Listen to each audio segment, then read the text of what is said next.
თუ მაინც ბატონო ირაკლი დაწესდება ეს სანქციები.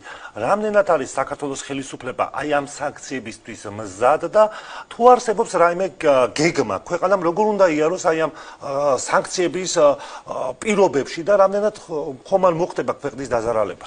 ჩვენ დღესაც საკმაოდ ისეთი მარწუხების პირობებში გვიწევს გარედან მუშაობა, თუმცა ამას არ მოუხდენია არც ერთ მნიშვნელოვან გარემო ფაქტორზე გავლენა.